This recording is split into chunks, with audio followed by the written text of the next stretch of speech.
Yun, kamusta mga boss? Good afternoon. Pa-subscribe po sa mga hindi pa nakaka-subscribe. So, ayun. Ito yung second review ko sa ERBS4. So far, magpa 5 months na siya sa akin. So, ayun. Didiscuss lang natin yung mga pros and cons. So, una, yung battery consumption. So, sa 5 months, wala akong masasabi. Napaka-lupit ng battery ng NWOW ERBS4. So, sa araw-araw, nakaka 30 to 40 kilometers ako. Gamit na gamit siya. So, daily, nakaka 8 hours lagi siyang charge. So, ayun. So, yun, battery consumption, maaasahan talaga si NWOW. So, ayun. Pangalawa, yung gulong niya. So, wala akong masabi sa gulong. Stock lang siya gulong. So, sa 5 months na yon, isang beses pa lang ako nabutasan sa harap. Tapos yung condition ng gulong niya ngayon, 9 out of 10. So, ganun kalupit yung gulong ng NWOW. So, ayun. Pangatlo, yung speed niya. So, goods na goods sa speed at attack. So, pag sa mga balak bumili, sa mga nagbabalak bumili ng NWOW ERBS4, so para lang magkaroon kayo na idea. So halimbawa, isa lang yung sakay dyan sa likod, sabihin natin anak nyo o bata, ganyan. So pag naka full charge kayo, malakas talaga yung hatak. So napalo siya ng 30 to 31 kilometers per hour. So para ganun. Pero pagka dalawa yung sakay dyan sa likod, sabihin natin isang adult, isang bata, so papalo lang yung hatak niya ng mga 28 to 29, which is okay pa rin naman. So ayun, wala akong masabi sa speed ng NWOW. So makakasahan talaga siya. Kung halimbawa ano lang, pabili-bili ka lang sa kanto, o patid-atid niya lang yung anak niya sa school, yung mga ganon, goods na goods yung speed na yun. Hindi naman tayo mga racer diba? Ayun. So, ano ba, pang-apat, yun nga yung aesthetics niya, yung looks, napakaganda talaga ng looks ng NWOW, ng ERBS4. Saka, yung maintenance niya, napakadali lang linisan. So soon gagawa ako ng vlog doon paano yung safest way na paglinis, lalo na sa loob, sa flooring, yan gagawa ko yan. So yun, and tapos yung cons, same naman. Ang isang cons lang naman na para sa akin, yun nga, yung halimbawa ganyan, liliko, pagka mabigat yung, halimbawa dalawang adult yung sakay mo sa likod, tapos bigla kang liliko na mabilis, medyo ma-out of balance siya. So ang technique mo lang, pagka liliko tapos mabigat yung dala mo sa likod, dadaan ka lang, ganyan. So para iwas sa out of balance. Pero yun, bukod doon, wala na akong masabing cons sa ERBS4. So ayun, tapos na tayo sa pros and cons.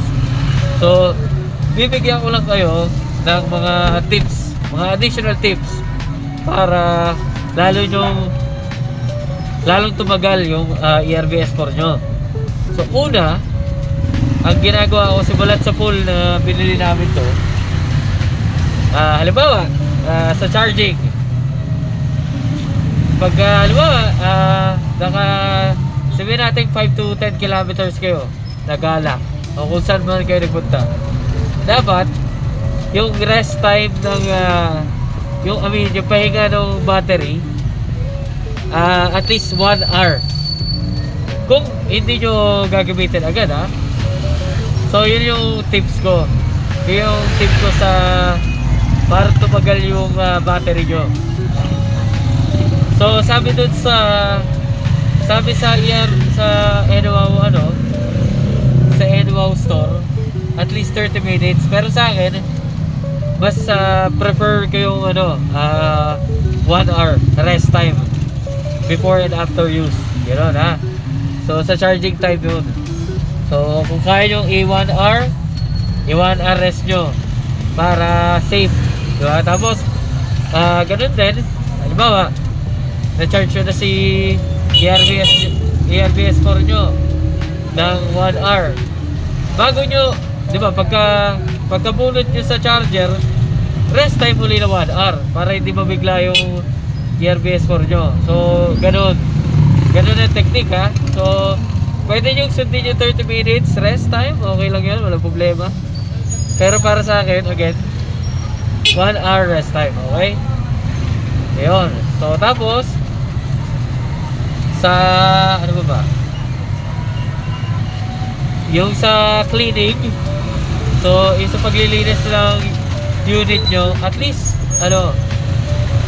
2 times a month, so every 2 weeks siguro, safe na yun, malinis na yung unit nyo na, ma-maintain nyo na. So yun pala, another tip sa paglilinis, wag nyo ipa-pressure wash yung motor. So ayun, klinaro ko na yan sa technician. So kasi gusto ko rin i-pressure wash yung sa likod kasi syempre na mas malilinisan yung likod, diba, lalo na yung motor. Pero wag, kasi pag may pumasok na tubig dyan, yari kayo. Okay, so maganda doon sa motor, since yun ang pinakadumihin, yari nyo lang, punas-punasan nyo lang gano'n ng siguro tubig na may dishwashing liquid, punas-punasan nyo lang every 2 weeks, goods na yun, ma-maintain na yung pagka-block nun.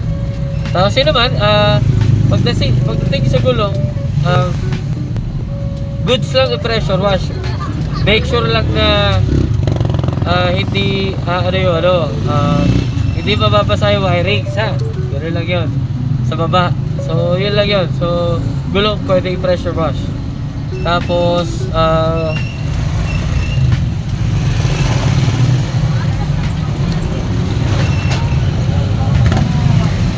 kasi pala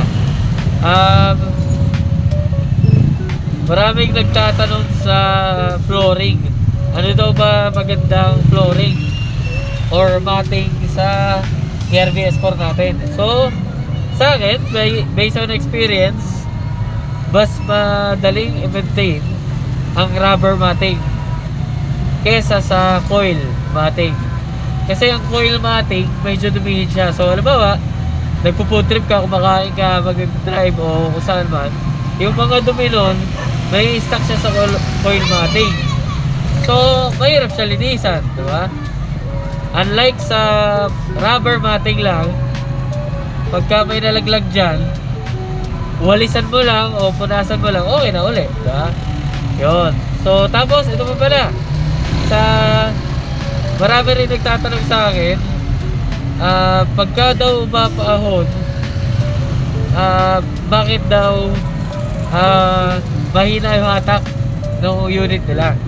So ito yun, based on experience, okay, halimbawa sa lugar nyo puro paahon, sabihin natin katagalan nyo, dadaanan kayo mga 3 paahon, masasuggest ko, lalo na pagka dalawa yung sakay mo sa likod, bago kayo bumiyahe, at least naka 59 volts enough yung unit nyo. Tapos make sure na naka gear 3 kayo pagka paahon, kasi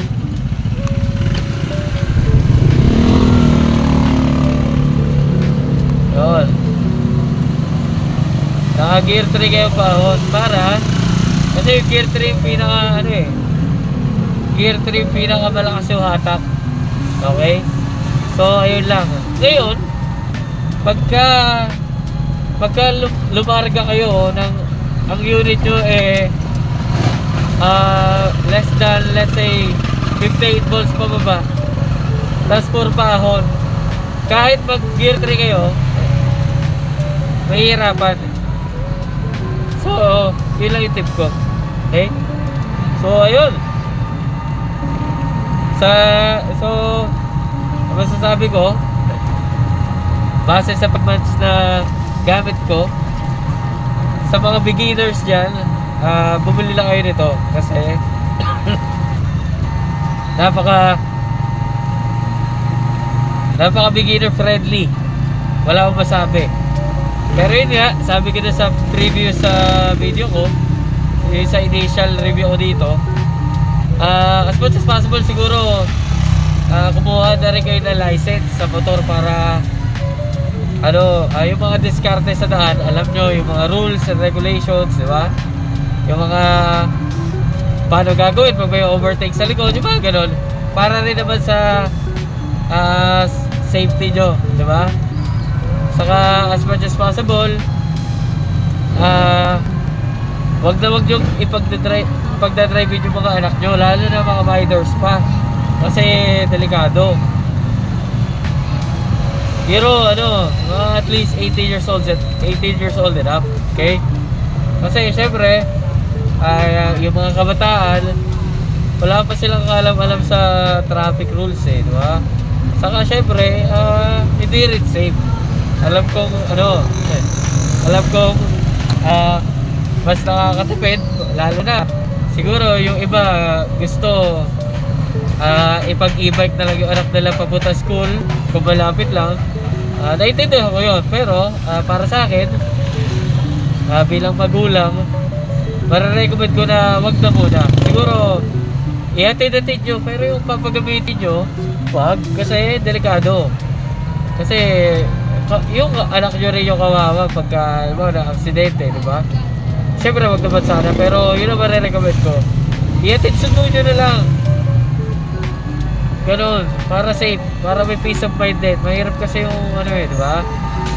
Lalo mo lang ngayon, mainit yung mata sa mga nag-e-bike. So, yun lang masasabi ko. Ayun, so sa mga di pa nakakanood nung